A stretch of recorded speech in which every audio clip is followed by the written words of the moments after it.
Good evening, New Bedford Guide viewers, Greater New Bedford South Coast residents. Chris Resendes from the Chris Resendes Show. We never got a name for it. I'm kind of salty about that. Manny is going to get me a name somehow, some way. I want to change it to more of a community-based show rather than just a show based on some bald guy that gets his eyebrows waxed. Last night we had a pretty cool little remote stream. I was really proud of it. I went back and watched it today. Myself and New Bedford Public Schools educator Craig DeMello had a little talk, a little discussion, and it really felt good to be part of it, to have somebody with different viewpoints and be able to articulate a good, healthy conversation between two men that really want the same thing. And I was hoping that, we set an example for our community and for our viewers yesterday. I mean, the thing's got a ton of views, and I'm really proud of it. And we showed people that you can have a good conversation and get, thoughts out there and different opinions out there without the name calling that we see on social media, without the vitriol that you see nowadays. And nobody can just have a different opinion. It's either you're on this team or you're on that team. And that's not really the case. I mean, in general, I find that most good people want the same thing. Like, we don't want anything bad. We don't want people to suffer. We don't want kids to suffer. We don't want mothers to lose children. We don't want fathers to lose brothers and any of that stuff. We just want good community in general. I'm going to look forward to doing more of those with Craig. He's a super smart guy, awesome educator. I mean, I blessed him yesterday with all the compliments, and I'm going to continue to because, I thank him for being part of the solution, is what I like to call it. Speaking of which, guys, we have an unfortunate incident. We have a little girl, London. She's the daughter of Jared Mello. London has been diagnosed with medulloblastoma back in 2015. She had a tumor removed. And since then, it's relapsed twice. At the end of the show, I'm going to set up a link to a campaign. Her dad, Jared, is going to run the Boston Marathon to raise some money for the cause. They're up at Mass General, Dana-Farber, going back and forth. I'm probably butchering the story, but the fact of the matter is that this family needs help, and the father's reaching out for your assistance. We'll put the link up again at the end of the show. This is this little girl. I can't even. Being a father of two young children, it kills me to even discuss this. And if you have it in your heart, and anything you can do for the cause, help Jared raise some funds during his marathon run. Good luck, Jared, and I will. At the end of the show, we'll go back over this again and put up the link. I can't do it now because we want to keep you on the stream. That's how it works, unfortunately. Tonight I was supposed to have Sheriff Hodgson on. Sheriff Hodgson just got back from Washington, D.C., and he brought himself back one of those diseases you catch when you're around all those politicians. So he's out sick for the week, and he's going to be back on the 15th of March. I have him rescheduled. But we do have Helena DaSilva Hughes, who was scheduled to be on, and she's not only a great person in the community, she's a friend of mine. I'm kind of like honorary family member in her family on the Maderan side. I'm Azorian and Continental, but the Maderans they kind of adopted me when it comes to her family. We also have my good friend, New Bedford Elections Commissioner Manny DeBrito. Manny DeBrito, he's everywhere. The guy's on fire. He's been doing so much for the community. We're going to be discussing a few topics today. We're going to do kind of an off-the-cuff show today. But we're definitely going to touch upon some of the stuff that both are experts in. Immigration. Being an expert doesn't necessarily mean that you deal in the field like Helena does. Manny is a family of and myself of immigrants, and we've experienced what it takes to become a U.S. citizen. We're also going to touch upon the tragedies that we've been dealing with in the country. Towards the end of the show, we can't let this conversation not be discussed. We're all here. We're all fathers and mothers, and it's important that we keep the conversation going and maybe just organically come up with some solutions to the issues that we have in our country right now.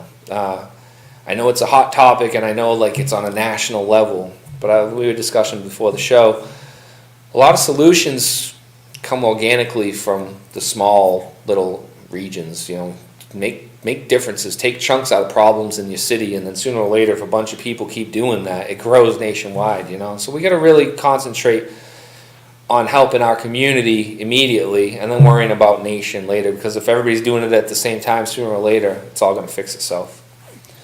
No further ado, I know you guys are done listening to me. Helena DaSilva Hughes and Manny DeBrito, thank you both for being here tonight. Thank you. Thanks. DACA, Deferred Action for Childhood Arrivals. It's an Obama-era program that we discussed in the past, Helena. Where children were brought into the U.S. illegally. And what they did was the president said, you know, you can stay. He extended their stay, decided you don't have to worry about being deported. But the program is set to expire on March 5th, 2018, which is next week. Mm-hmm. You know, and like we discussed in the past, it's a political game. Exactly. You know, it's putting... I'm just going to come out and say it, like, I'm a man of laws. Like, I agree that we have to, as a nation, have laws. We have to have rules, or else we just have anarchy, which went out of the door a long time ago. It's proven ineffective. But nobody here, including I don't really believe people in Congress, want to see children kicked out of this country. But if Congress fails to reach a deal on immigration over the next couple of weeks, thousands and thousands of people brought to this country as children that are now, I read an article today, those nurses, doctors, firefighters, people that are actually saving lives out there, you gotta go. I understand they had time to do it the right way or whatever and fix it, and I got friends that didn't fix it and do it right, and they're still here, and it's tough, and they're great people. One of the best people I know hasn't done it the right way, and you know, whatever, you get busy, and he's a contributor of society, has children that are great kids, and you know, all that. But their protection from deportation and their ability to legally work in the United States, 689,000 estimated dreamers now. Well, not estimated because they were given the pass, so that's what we have now. March 5th, they can go. Yeah, well, I know that nothing's going to happen. I can tell you that there's not going to be any laws that's going to pass, either the DREAM Act or a bridge that is going to fix the problem with these students. Unfortunately, you know, it's an issue. You know, immigration reform has been used as a political football for over 20 years now, and now DACA has been used as also a political football. And I'm pretty sure that nothing is going to happen in March, and then we have elections in November, and here we go again. So I was right at the beginning, I had a feeling that nothing. You did say that. I did say nothing is going to happen, because you just see this happening, and unfortunately, you know, both Republicans and Democrats, they get to Washington, and basically what they keep doing is really always looking to keep their job. So they're getting paid by special interests, and at the end of the day, they're not really representing the communities that they serve. They're representing the special interests. And everybody, like you mentioned, the Democrats and the Republicans, and no one comes to the middle to negotiate. And that is the problem that's been going on for many years. And no one wants to meet in the middle and negotiate anything. And that is unfortunately how our political system has been working. And it's really not working because nothing gets done. It's unfortunate, I mean, because polls show, Quinnipiac just did a poll. 80% of Americans, I mean, they didn't ask me, everybody's going to say, oh, they didn't ask me, you know, the typical, especially being a gun rights guy, oh, everybody wants to ban assault rifles. Well, they never called me, you know what I mean? But for sake of argument, 80% of Americans, they should be allowed to stay. Exactly. So why is it, if we have... And they represent us. And why is it that it's not happening? Because at the end of the day, they're not representing the community. They're not representing the people. They're not representing us. No, of course not. They're representing their special interests, and they want to keep their job. Yeah. So they're always. That's what they're doing. They just want to. They're always, in an election mode. And it's kind of like the solution to what we're going to discuss later. It's not just okay, we'll make them citizens. We got to figure out ways to not let this happen again. Like, But you just can't say, okay, here you go, DACA people, you're citizens. Now what do we do to stop the other people, so that way 10 years from now, we don't have the same problem? Exactly. And the thing about it is that I understand that we can't pass an immigration reform bill or any bill until we fix the border. Absolutely. Because if we pass an immigration reform bill and we don't fix the borders or fix the immigration issues that are going on right now, we're going to, 10 years or 20 years from now, we're back at the same level. So we definitely need to fix the immigration reform. Actually, we need an immigration reform, which I think a lot of times, and I see this a lot with the media, and even with some advocates, a path to citizenship. This gets people very, very upset. Because if you're undocumented, you just don't become a citizen. You need to first become, so it's a path to legal residence. Once you're a legal resident, then you can become a U.S. citizen. And that takes 5 years after you become a legal permanent resident. So I think there's a lot of, sometimes the media or even politicians use words that confuse the general public. That's not by mistake. I know, they do it intentionally. Yeah. They do it intentionally, and I know that. And so Yeah. the sad thing is that people also, I have people come up to me and say, what is everybody, all of a sudden, we're going to make all these undocumented people who are living in the United States become U.S. citizens, and I have to kind of like say, no. And why don't they become legal? I says, because there's no path for them to become legal. And so I think that's why we need an immigration reform. And I always said that there was, I think actually, there was under President Bush, there was a bill on the table that it looked like it was going to pass. It passed the Senate, but it never passed the House. And so what it did, it'd be basically a path for the people who are here undocumented, and there was 3 components to that path that unfortunately never passed, that then I remember President Bush saying that he would have signed it. Yeah. And what it said is like, first of all, for people who are here undocumented, they would have to come forward and go through a criminal background check, Corey. And then they would have to pay taxes, because even though they're undocumented, they don't have a social security number, they can get an ITIN number, which allows them to pay taxes. Yes. And so there would be like making sure that they've paid taxes. And if they haven't, they would have to start making sort of a payment plan. Yeah. And third, learn how to speak English. Those were 3 components that I really believe that we all agree on. But unfortunately, it makes so much sense that it didn't get passed. I was just about to say, it almost makes too much sense. Yeah. And it just, Now, Manny, people want to. what do you think? Like, do you just give them citizenship? Do you give them legal residency? Which No, one is it? Because something's got to happen. Yeah, I mean, I think a few of the things she mentioned, if you don't have a criminal record, if you're working, you're productive, like you were saying, why wouldn't we want them here? Yeah. I think when we speak about immigrants, everyone jumps to illegal. That's right. That's the first And thing. that's horrible. That's not Whenever we true. talk about immigrants, it's illegal first. And That's not not every immigrant is legal. The majority of the people in Yes, this community are exactly. legal permanent Are legal, yes, permanent residents, exactly. green And- card holders. And they're very productive, and they give to the community, and it adds flavor. It's added so much flavor to the city, the immigrants. So, I mean, that's one thing. We have to stop that whole jumping automatically to It's a misconception. everyone that's here that's not a citizen is an illegal. That's not accurate at all.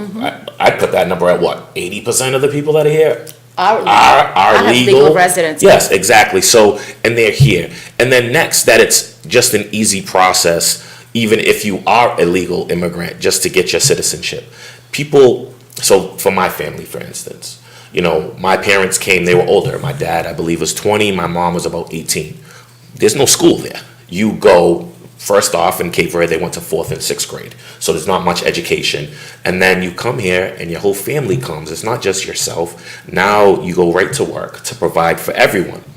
So my dad, luckily, worked for Exxon oil company. He worked with Americans. His English, way more advanced than my mom's. He got his citizenship way before my mom. My mom worked in a factory with Portuguese and Cape Verdeans. So what do they speak? You might had one Portuguese or Cape Verdean representative that spoke for all of them that spoke a little bit better English, but she spoke that. So it took her much longer to even be able to pass that test because English wasn't her first language. But you won't find 2 more American people than my parents. They both are citizens. They both vote. They both, for the longest time, bought American, which who can even say they do that anymore? Right. But to say it's just an easy process, you have to look at, there's always circumstances, there's always background.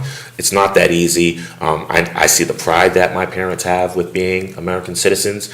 I share that pride, and I'm proud of them that they are that.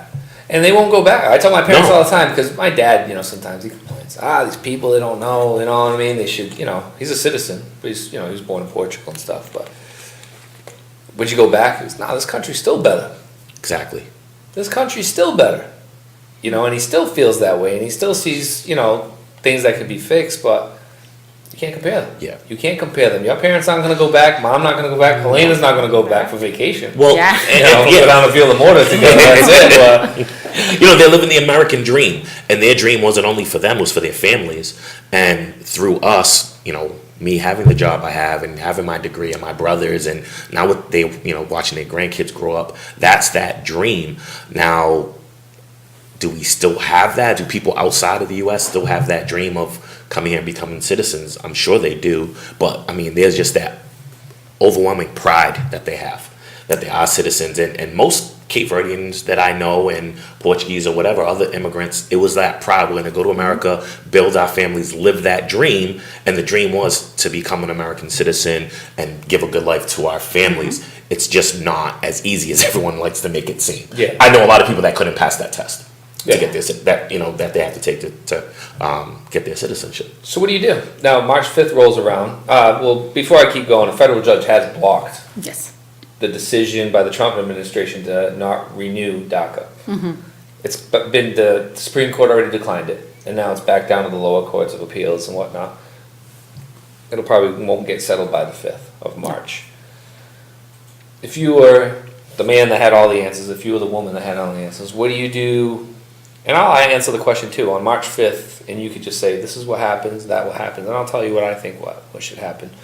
Permanent residency, citizenship, or just permanent legal residency? Because these people, that's where you're You going to can't lose become people. a citizen unless you are a legal permanent resident. So people who are here undocumented, what we need to do is a path for them to become a legal permanent resident, which is a green card holder. Yeah. You don't go from undocumented to citizenship. You need to become a legal permanent resident.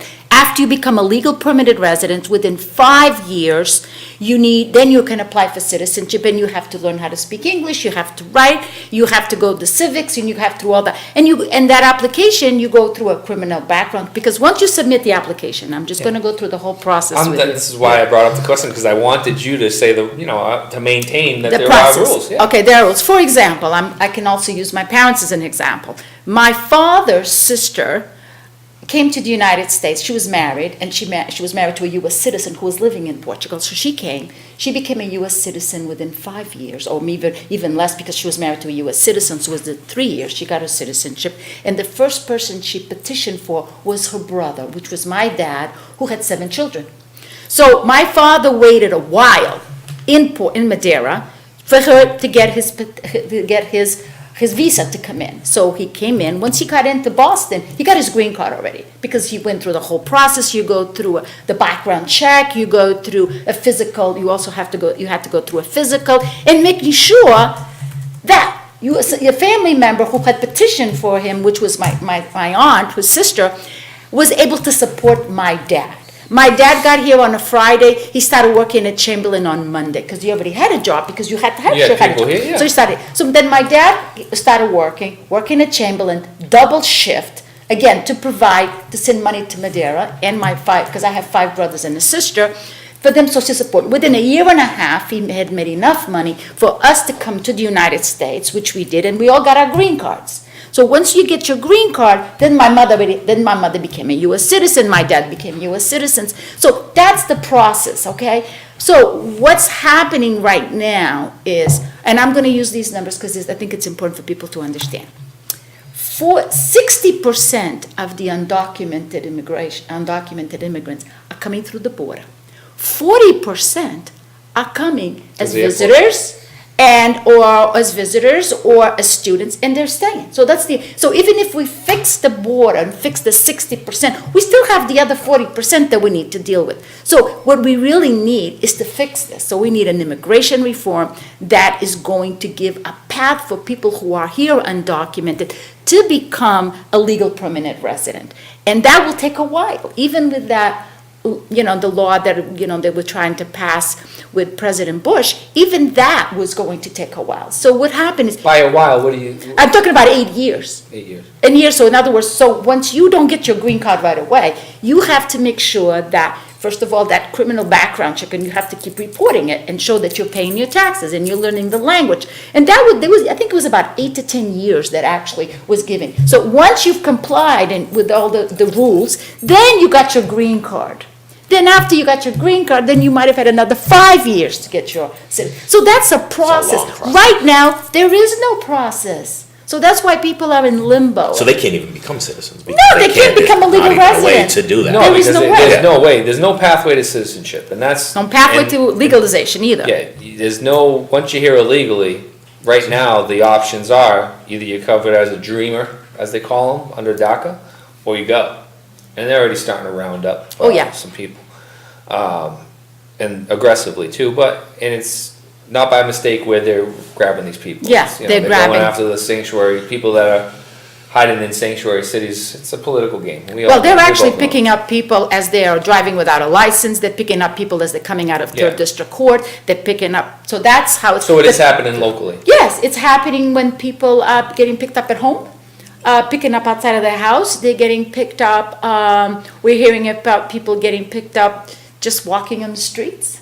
So people are happy. This is happening locally. What's happening, it's not getting a lot of attention because it's not really a raid, right? Like the Michael Bianco raid. It's like just one individual here, 2 individuals here. Yeah, But it wasn't that big. No, it bust wasn't where you big. saw the blue lights down on the south end. No, and. I remember that, like it was yesterday. Yeah, so this. What do you think, Manny? You agree with what the outline that Helen has brought up? Well, I think what she said that's so important is, you have to fix the whole problem. It's not just, just round them up and throw them out. You know what I mean? Like, there are other issues. It's a complicated thing. Absolutely. And you're never going to fix it overnight. There's not just one person or It's one been 20 thing. years. Like Over she said. 20 years and it that hasn't been process she fixed. was talking about, that's 10 to 13 years to go through. And to be honest, that gives enough time to prove whether someone is going to come here and, live by rules of our society, in the United States. There's citizens that don't live by the things that she just talked about. You know what I mean? That don't comply with that. So, I'm not an expert on immigration, but I think that's great. Again, No, my but parents you're- went through that. You're an elections that process. commissioner, and your thought process, on how you feel is going to affect your job at some point. Yes, and again, coming from a family of immigrants and how much they've given back, I do take things at heart when it comes to stuff like that. My parents do come from a third world country in Africa. It was very poor, but look what they've accomplished and done here. I'm going to tell you one thing. You got a lot of fans in the city, but you keep beating on the table like that. Oh, I'm sorry. Someone listening on earphones is going to have an earache. Josh over there must be. I'm the same way. I talk with my hands. It just boom, boom. Stop getting me so passionate, man. It's a point, it's. No, Yes. it's the way we do it. That's how we do it. Listen, you know where I stand politically. You and I have talked, and I do agree in laws, and I do agree that there needs to be rules set, and there needs to be borders for many reasons. It's not because the poor little guy that can't afford, the horrible living in Mexico. They live horribly south of the border. I understand that. I have children, dude. And if I see my kid upset or hurt, it hurts my heart. Of course. As a father, as a human being, I don't want to see other kids hurting either. But we have a big problem. My wife's a school teacher.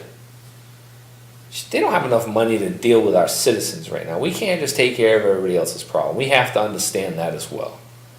At some point, you just have to say, we can't take care of the world. And I'm the type of guy, when I voted for President Obama in 2008, anti-gun President Obama, was because I was sick of dealing with world's issues and just blowing up places and going to Iraq and then going to do this and then, we're going to change the world here. Like, dude, take care of home. And that's the main reason why I voted for him. It didn't work out because he continued and we'll get into a whole discussion about Syria and Libya about regime change that he continued. And he went against what I voted for. So, and I know probably a lot of gun guys and they're going to say, you voted for Obama? What the hell's wrong with you, But the reason I brought that up is because we need to take care of America. We need to have the border. It's, Helen said it, you just can't, it's like the problem we're going to discuss with the shooting at the high school. It's multifaceted. You can't just put 50 holes in a barrel and just plug one or two. The water's still going to come in.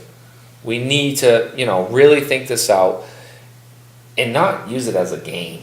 Which they've been using. It's a damn game. It's a political football. It's a been damn used over and over game, again. It's going to be, we're about to discuss something that a lot of people, like you said, don't even know. Helen did something today that she had discussed prior to the show. And there are kids getting affected by this. The kids did not make the choice to come to the United States undocumented. It was their parents that made those choices. My truck was at the dealership before the show. I packed my daughter up in a Moana onesie type thing, and my kid was over there wearing monster shoes, and they just come with whatever. Yeah. Point being, kids, they just do whatever the parents tell them to do. They have no say in the matter. You know what I'm saying? And the article I read today about having people that are productive members of society, they're going to get ripped out. They had the decision. They knew it well. There's the other side of me that says, man, you've been here 20 years. You knew this day was coming. It's kind of like you're bad in school, and that report card's coming, you're going to get your butt whipped. You knew it was coming. So there, I also fault them for that. You didn't make appropriate decisions and now the children are innocent victims. And now your kids are going to pay for it. So, at the end of the day, it was your fault. Not you in particular, but mom that brought her kid in. And a lot of kids can only find out that they're undocumented when they go. A lot of times, kids only finding it out when they go to apply for colleges, and then they can't apply, and then they're asking, and that's when the parents are having these conversations with them. So compassion can only go so far where blame has to be put on somebody. So you know what I'm saying? Yes. That it's just tough, man. It's just tough, and we need to fix it. Because it's not going away. It's the same thing. The report card's coming home. Somebody's going to get whooped if you get that D on that report card. You know what I'm saying? And politicians need to take care of the problem. We can't. It's coming home. The only thing, my dad would always say, if you're going to get a spanking or you're going to get in trouble, but I feel bad doing it. Even though you deserve it, I still feel bad. So I think, we're lacking some empathy and compassion in this world.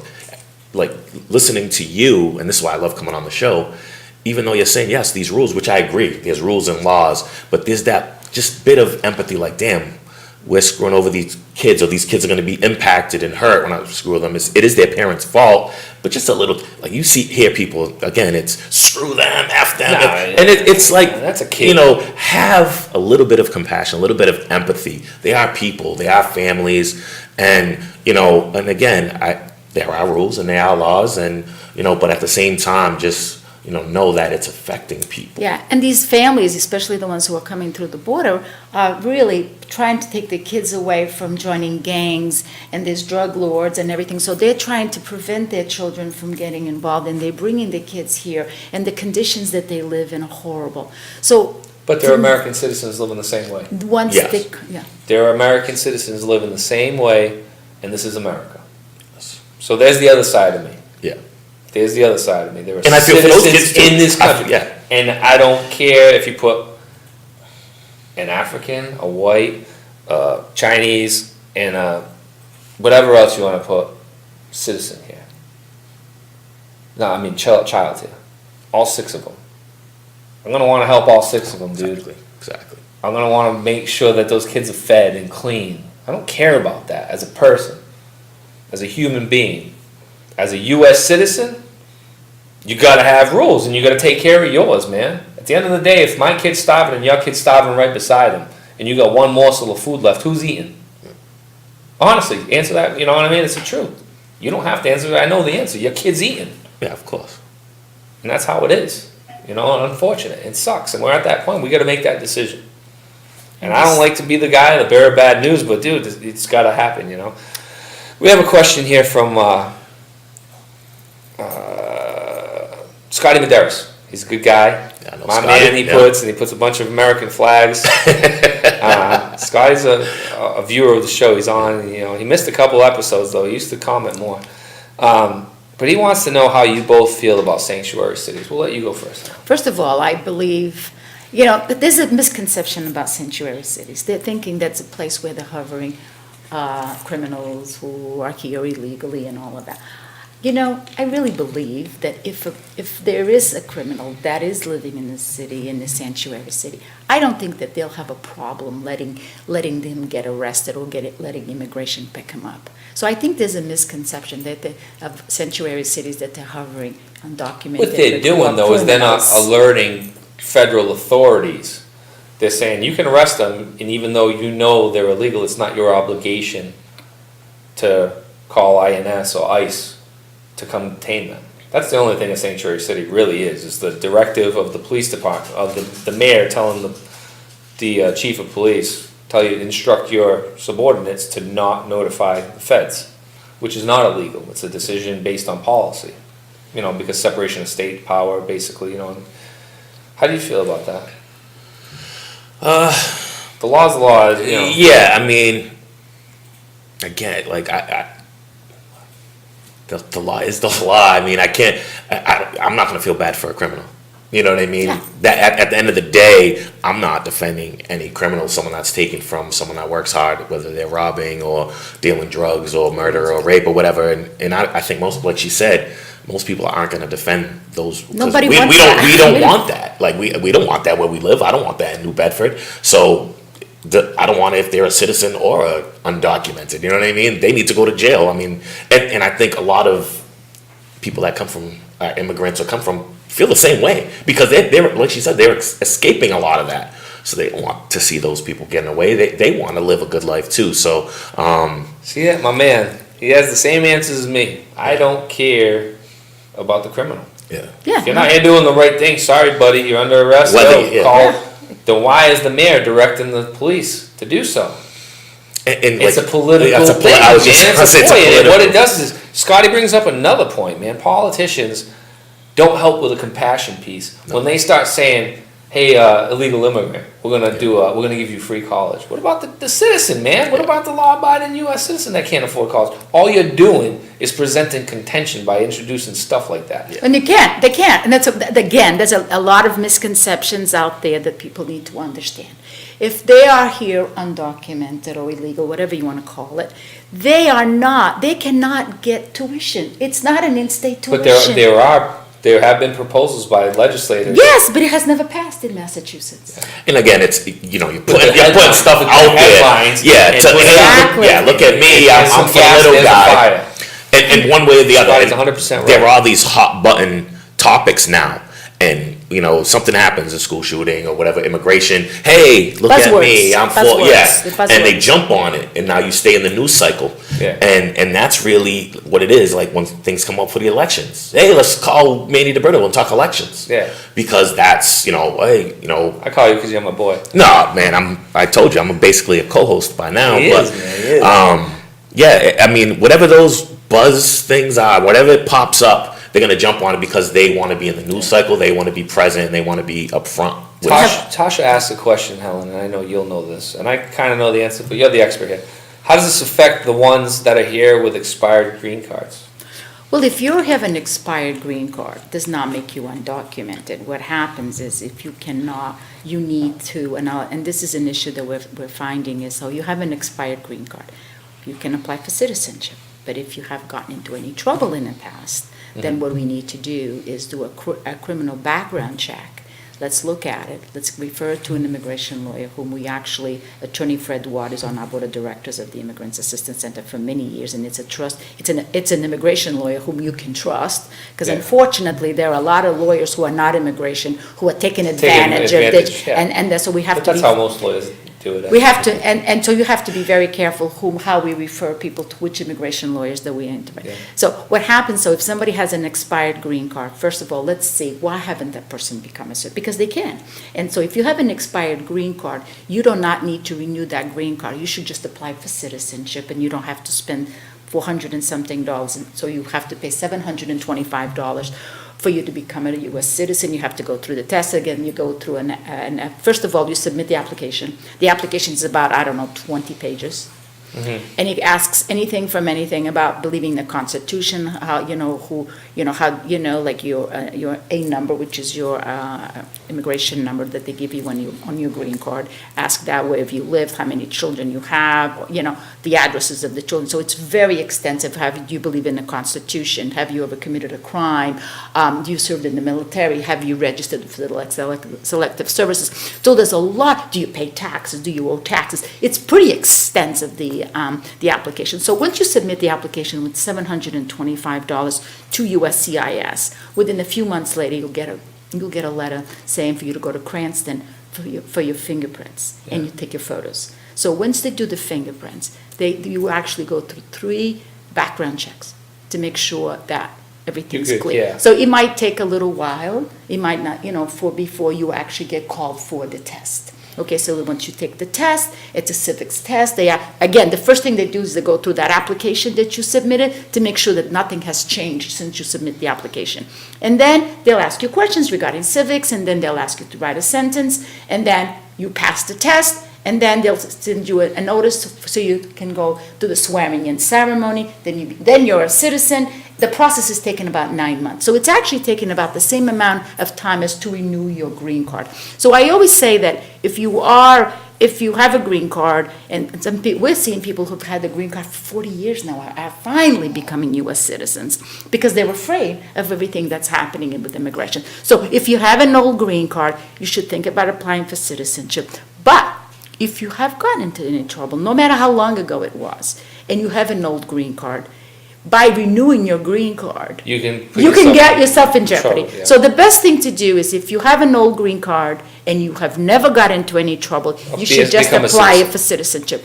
If you're not, because this is what's happening a lot now. So let's say you have your green card, it has expired, you're working, you fell, which this is a true story, has happened to many clients of ours, fell while they were at work, they hurt themselves, they're eligible for disability, they go to Social Security. Social Security will not release the disability check until they renew their green card. And sometimes they're afraid to renew it because of past criminal activity or whatever it was. Hey, it is what it is. Exactly. Like Manny said, if you break the law, you gotta deal with it. But that's one way that's part of one the thing, deal. that's one of the things that people are afraid to renew their green card because of that. Or let's say, now they're retired. And now they have a green. Social Security will not release your retirement. Exactly. Or your unemployment. Yeah. So any of the benefits won't get it if it's expired. And it's expired. And if you travel outside the country, you won't be able, you'll have a big problem coming up. Tasha, I hope that helps you out. She gave you a real good answer for that. If they're good people and they didn't break any rules, You can come to the Immigrants Assistance come to Center. the Immigrants Assistance Center. Still on At Thompson? 58 Crapel Street, Street. well, the old Thompson Street School. Yeah. And we're open every day, Monday through Friday, from 8:30 till 4:30. And just give us a call. We'll actually help you with the application process. And we actually do sort of like a screening to make sure that everything's okay. Speaking of the Immigrants Assistance Center, Yes. I can only get Helen here. She's coming. She likes me. But you're doing a fundraiser. Actually, on it's the not us. 24th. You're not, but it's gonna happen. Absolutely. It's called Morrissey Boulevard, which is these amazing children who are amazing musicians, and I've actually went to see them play, and they were very concerned about DACA and students and what was happening to the students, and so they approached me. Actually, Matt Morrissey and Kristen Morrissey, very good friends of mine. It's their children, and they said, we're very concerned, we want to do something to help you. And so they decided to put this benefit concert, and all proceeds are going to go to the Immigrants Assistance Center. So actually, they're doing all of the work, and You're just reaping the benefits. exactly. And that's the thing about it is, what's important is that it's children who are concerned of the issue. Because you always have, of course, adults are concerned, but to actually have children who are compassionate and very concerned to this issue to the point that they want to do a fundraiser. So it's going to be at Greasy Luck this Saturday from 5 till 8, and tickets are $5 per person or $10 for family. And that all benefits go to the Immigrants Immigrants Assistance Center. We also have some, they were able to also make quite a bit of money in sponsorships, which is great. So yes, the benefit is but they're putting the whole When is thing it? together. It's this Saturday. Saturday, At Greasy Luck from 5 till 8. And and he's invited, and tickets, they can actually come and we'll. Right out the door, you can get Yeah, tickets. and you can also go through the website. So if you're interested in helping the Immigrants Assistance Center, I see some of the comments that always come along with when you deal with hot topics such as Yeah. immigration. And I'm used to it. You have assisted more than anything. That's what you do, is getting legal Permanent residents, exactly. Helen is very, very, very adamant about doing it the right way, folks. Yeah. Do not mistake her compassion for children with People that are, the things that people that aren't doing it the right way. She is an advocate for becoming a U.S. citizen the right way. You can go back to our past interview. As a matter of fact, she doesn't feel like non-citizens should be able to vote in our country. So I'm reading some of the comments, and yeah. They jump to legal the immigrants, they Yeah, jump to yeah, conclusions. because It's not that. Helen's job and her passion is to get people help in becoming legal U.S. citizens. Again, legal U.S. citizens. That's her compassion It's for children. is for children, just like mine. I'm all for doing it the right way, but I'm all about not screwing a kid either. Like, come on, let's have a little compassion, guys. And they're not pawns, but they're here, Mary Clark. I agree with you. They shouldn't be pawns. Children, that's the worst game you should play. But they're here. It's really happening. Families getting ruined. And I got my son. I'd hate one day if somebody just pulled me away from him and dragged me away from my kid. I mean, it's a reality. Yeah. And kids are afraid. I got a heart, and they're afraid of that, and it sucks. It's their parents' fault, 100%. And the parents should have to deal with the consequences, and there's a rule of law. So yeah, but just when you're dealing with benefits supporting your center, I just wanted to put it out there that they're not supporting illegal immigrants. Well, that's not what the Immigrants Assistance Center does. Well, the whole idea is, I think there's a misconception, and I think you've mentioned that when people now, every time we talk illegal, immigrants, people automatically target. They're looking at everybody they think all immigrants are undocumented. It's very important to kind of separate them. But at the same time, so people who are coming in undocumented or coming through the border, they have to go through. They're actually fleeing a lot of trauma that many times is happening, and they're trying to get the kids to protect the kids, and they're crossing the border. Yeah. So they go through a lot. They've been through a lot. They've been through that. Human trafficking's real in that region. We had the human traffickers on. I mean, there's U.S. citizens that are being trafficked as well. But that's part of it, getting your kids a better life. Your parents did it. My parents did it. Exactly. Yeah. Everybody wants. They didn't do it right, so I get it. Yeah. Now it's time to pay. You reap with what you sow, and I'm a believer in that. As she was saying, even when you do it the right way, it's a long process, Okay. tedious, and you need And it help. should be. And yes, and you need help. This is a reward. Being Yes. a U.S. citizen is a great reward, as far as I'm concerned. No I better love feeling, yeah. being an American citizen. My parents are happy to be American citizens. Your parents. I mean, Yes. your mom thinks she's a Kennedy. That's what you said. She last wears time. a pin. They go and Yeah, they they vote, go. and they That's- make it's- sure that they I just do wanted their to- duty. Yeah, I just want to be clear because Well, I get think some of the comments that Nikki because had people brought up. don't understand, and that's the sad thing And that's about good. it. That's what we're here to do. And that they don't understand, That's and what we're here to it's do. important that as a parent, I understand that I always want what's better for my daughter, and I don't know what they're going through in their country, and they're fleeing, and they're bringing their children, and they're crossing the desert and all this, and I hear these stories over and over again, and yes, they're crossing the border, and their children, and so it's kind of hard for me for somebody who comes into the center and has children, no matter what their status is, if they have children, I'm telling you, I will help that child everything I can, and I am not going to ask if the child is undocumented, whatever the status is. The majority of the children, majority of people who are undocumented, the children are born in the United States. And so it's important that we need to take care of children, no matter where they're from. Yeah, Mary Clark brings up. It's tough to. We take parents off the streets all the time when they go to jail. Do we feel bad for their families? Yes. I licensed my dog. Yes, Mary, I feel bad for the kids of parents that are junkies that get taken away, or parents that are stealing.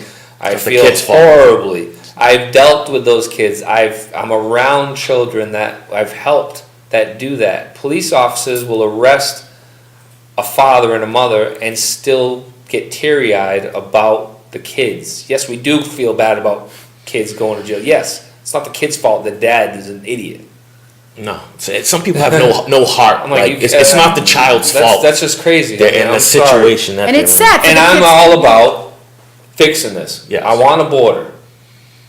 Like, make no mistake, I want a border. Make no mistake, I want rules. Make no mistake, they are wrong for doing what they did. But we gotta do something about it. You're not gonna take 700,000 undocumented, documented dreamers and throw them on their asses. It's not gonna happen. No. It's not. And if you think it's gonna happen, you're crazy and you don't know how things really work. It's not gonna happen. They're gonna take some, and they're gonna, unfortunately, the pawns are gonna be here. You're gonna go, you're gonna go, you're gonna go, until finally, 1,000, 2,000 go, and then all right, we gotta put our heads together. This looks bad. People in my district don't like this. I'm gonna get voted out of office. That's how stuff works, Yes. I'm gonna switch this because we're already going on to way further than I wanted to go, because now we're starting to get into arguing with each other over stuff. We're here to do what she did, and what you did is to teach people and get people to learn what is what, you know what I mean? And that's the main. And I think one of the things that we haven't talked about is that the DACA students, right, this Deferred Action for Childhood Arrivals, these students who have DACA, right, what's going to happen is if it doesn't, which I don't think, and which I can assure you that there's no immigration, there's nothing that's going to happen in March. I think it gets extended, personally. You think so? I think not, they go back to November until elections. I That's think what it's gonna get extended past November as another political ploy. Yeah, but you think it's We'll going to. kick the can down the road. We're gonna walk up to it again, but we're gonna kick it past November, so that way we don't lose any seats That's right. either way. That's exactly. And I think that's what's gonna happen. I think President Trump is gonna say, let's extend it 6 months. And then what does that bring us to, past election? Yeah. Next year, we'll be on, if I still have a show, we'll be talking about this Yeah, again. because what's Still. going to happen is, let's say nothing happens, right? So we're talking about now these DACA students are undocumented. What do you think is going to happen to them? It's going to force them to be like their parents. It's going to force them the underground. And so they're going to be working, making $5-6 an hour, because that is what's happening to the undocumented population. And I think that Working 80 employers hours who a do week. that should be fined. Yeah, and there's. The Bianco factory, yes, it was unfortunate for the people that were minding their business trying to make a living, but rules are rules again. But the scumbags that are pimping them out Yeah. they should pay for it and greatly pay for it. I'm all about it. And I think that, basically, if there were no jobs, if people were not hiring the undocumented population, they wouldn't be here. Yeah, no, of course So not. it's actually They're not the coming here, they're coming here because it's safer. Yeah. I mean, Mexico is, Yeah. shit. For a place that doesn't allow guns, there are a lot of people getting killed by guns. Like, people don't realize that. Guns are illegal in Mexico. But they get mowed down in the streets daily, you know what I mean? So there are places these people are coming from that are bad. Speaking of Mexico, they have a border wall on the southern border. A lot of people don't realize that. You know? It's how it is, man. There's a And lot they're of- still gonna get here. We're still gonna have a flow of illegal immigrants. But you're talking about, like, for example, I did human trafficking. Let me just go digress into border itself.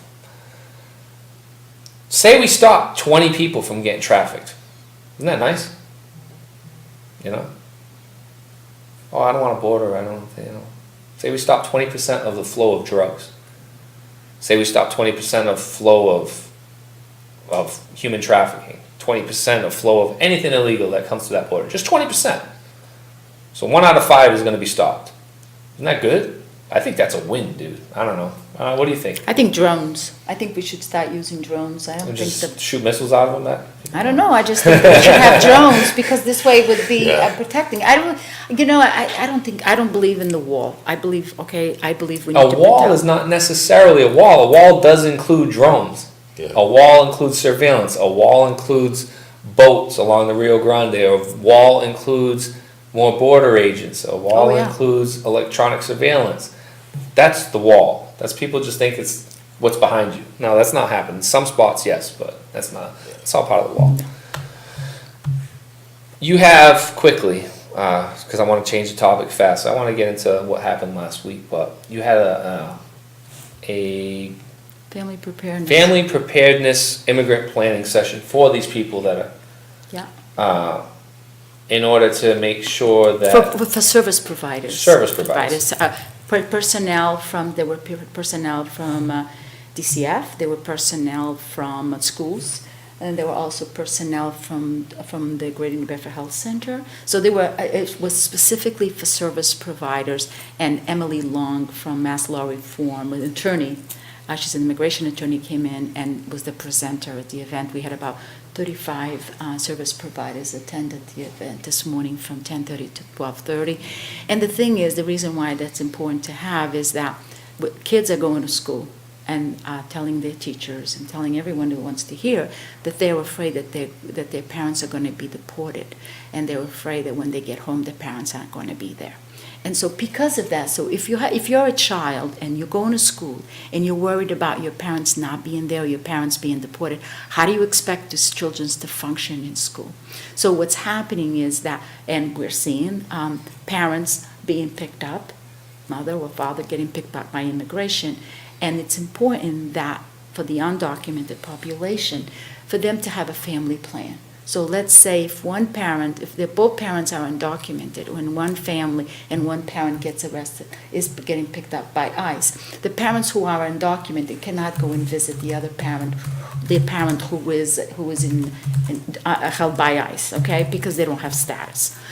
So at the same time, it's very important that families need to have a caregiver affidavit, that basically someone that they can trust, that if a parent gets picked up, let's say it's just one parent taking care of their children, if that parent is picked up, they have someone who they can trust, that they can assign over temporary protection for the child, like if they have to have. So there is this affidavit that their caregivers, that they can put together and saying, granting someone the permission to take for medical or for school. it's just setting a safety net for these. It's a safety net. We're actually seeing a lot of that. They come in to get notarized in my office. That's right.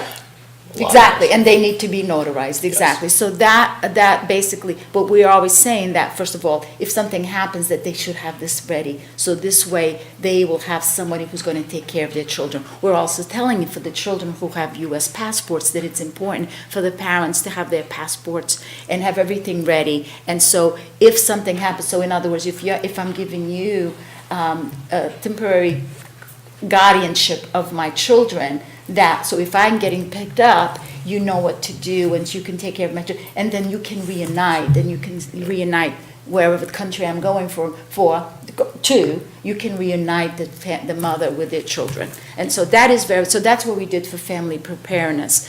And it's very important to have that done, and also remember, nobody's remembering telephone numbers anymore, right? Yeah, you have. I remember my mother's It's kind of phone like number. a prepper. For So the it's situation.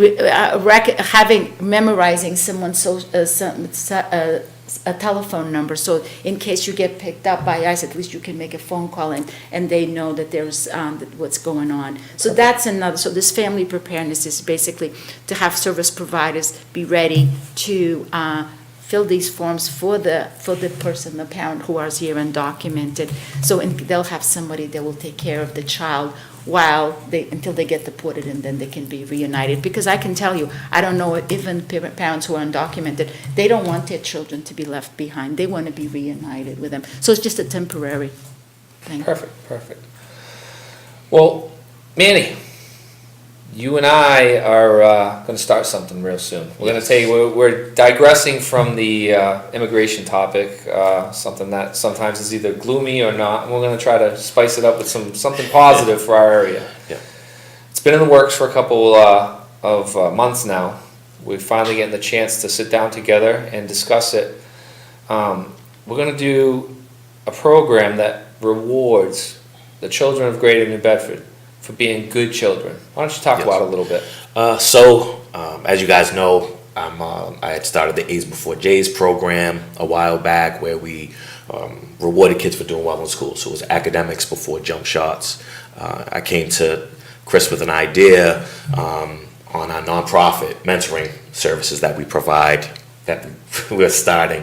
Everything kind of just grew into that. Achievements by 4. So what we're looking to do is do a spotlight on youth in the community that are doing positive things. Kind of like a Faces of New Bedford, but possibly a video spotlight of the kid, and just, telling their story, what they're doing that's great out there, and then rewarding them for those things. So we're going to pair up with some local businesses, some local people. So if anyone wants to sponsor, you can reach out to me. Also, if you want to nominate a child, a youth in the community that's doing something. And I just want to give a quick story, just to give you guys just a little framework. I had been walking out of my office for lunch at City Hall, and it was raining, and I walk out and I see this older woman laying on the ground, and it's raining, and I see a young man standing next to her calling 911. He's standing in the rain, he's drenched, and he's on his lunch from City on the Hill, and so he's out there, he's doing the right thing. So I walk over and I'm holding my umbrella over this woman. She had fell and busted her nose, and I'm thinking, this young man who took off, I didn't even get his name at the time, did the right thing. It's nothing special, but to me, he was a hero for that woman. He came to her help. How many adults drove by? How many people drove by? So those are the types of stories that we want to hear about. We're going to call them Achiever of the Month. It can be any youth from the city. Anyone can message me on Achievements by 4 on Facebook, or you can email me, manny.debrito@achievementsby4.org, and tell us your stories. We're hoping to do one a month. And again, it's kind of on the idea of a Faces of Bedford, but to really spotlight the youth and all the positive stuff that happens around the city. We hear negative. I'm around kids all the time, and they're amazing. I learned so much from them constantly, as a coach and as a mentor, and doing these programs and talking to people. So I just think it's really important, and I really think that it's something that can really take off and really catch fire. It will catch fire. I think so. We have already sat down when we finally did our discussion, and Mike agreed. It's going to be New Bedford Guide Project as well. Yes. We're going to run it just like Faces of New Bedford. We are going to do a spotlight on each individual. Again, local business that every time I reach out to him says, yep, Mario was there that day where we sat down at the Cask and Pig, had a good lunch. Without hesitation, I said, Mario, you're going to help us out. I said, what do you need? I said, we're going to explain. I said, all right, what do you want? Mario's going to donate a dinner gift certificate to either restaurant, the winner's choice, Pasta House or Cask and Pig, to this individual. That way they could not only be recognized, but they could take their girlfriend out on a date, boyfriend, whatever the case may be. Our first one, we already know who it is, or family. And we're going to reward people that slip through the cracks.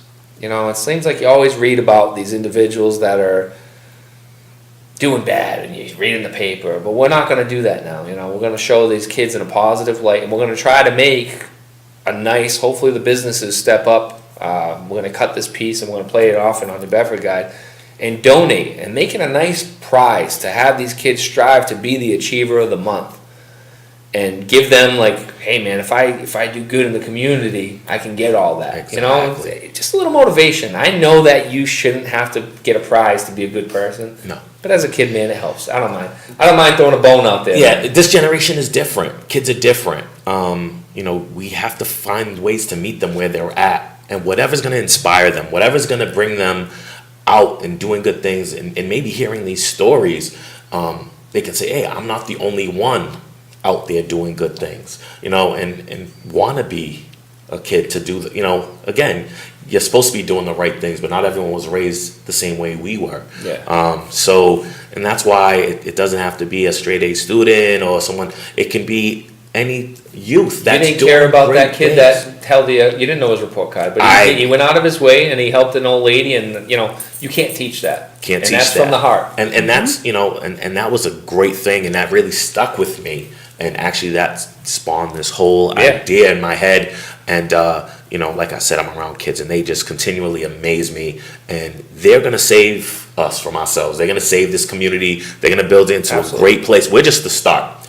And hopefully, you know, when kids see us and listen to us and their parents are showing them this show and they see it on Facebook, they're like, you know, they're inspired by us as well and want to be the next election commissioner, mayor, whatever it may be, want their own Facebook Live show. They want to be on New Bedford Guide.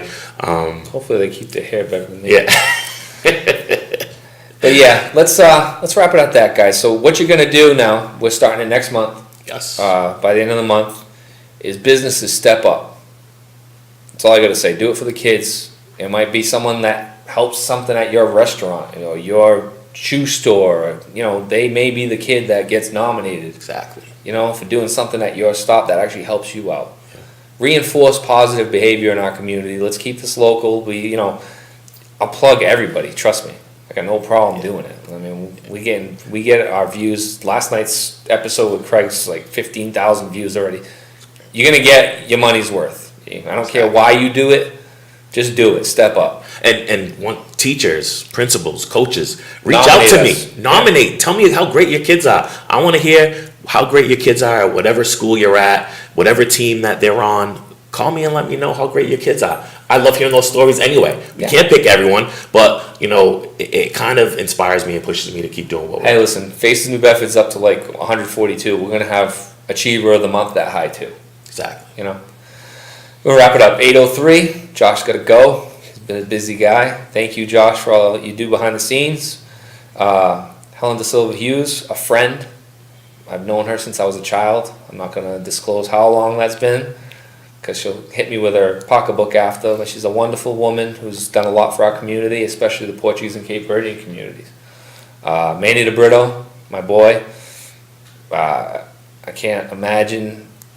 Not that I haven't like hung out with him in the past, man. There's a guy that's on a mission. I think I posted on your wall. He said, "Oh, I'm going to be Chris's co-host here pretty soon." I said, "Man, you're just another dude that's trying to do the right thing."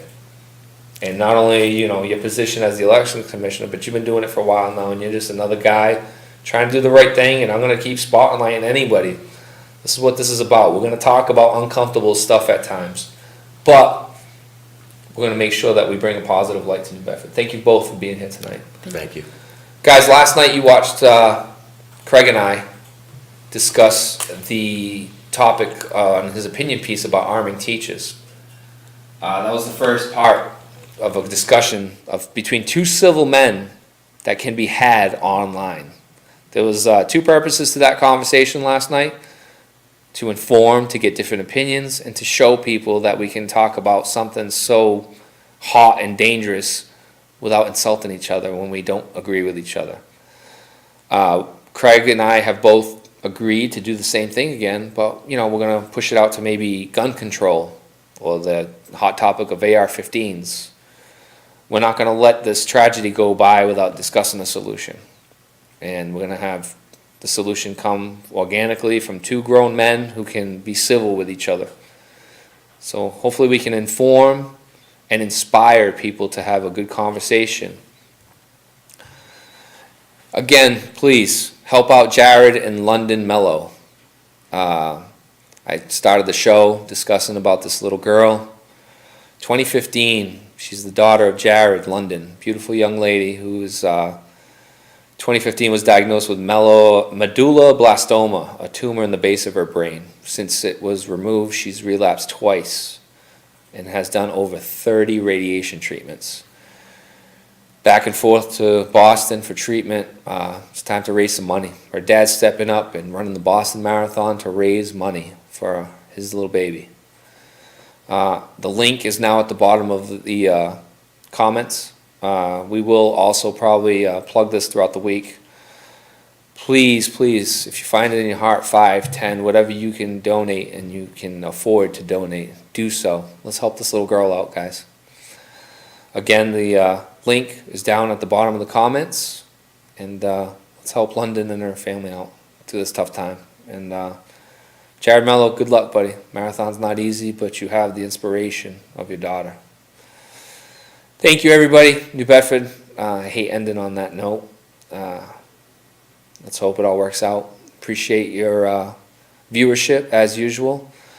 Appreciate our sponsors, appreciate people like Mario, Cask and Pig, and Pasta House for stepping up on our new Achiever of the Month program. And also our great restaurants like Cafe Algarve. They're a great restaurant here in New Bedford. Good food. If you're ever hungry and you want to get some good Portuguese food, Cafe Algarve is, I don't pronounce it that way, Mike does. It's Cafe Algarve, being Portuguese, but I just say it how my boss tells me to say it. And stop by, check them out in the commercial that's going to play after the show. And thank you for your viewership as usual, folks. It's very much appreciated. Hopefully we brought something to the table tonight that you gained a little knowledge from, or maybe thought differently after tonight's show, which is the goal. Have a great week, and I will probably see you before next Thursday with Craig. I'm going to talk to him about that. And if not, I will see you next Thursday. State Rep Keiko Oral, female minority Republican from Massachusetts. She's a state rep, and she's running for state treasurer.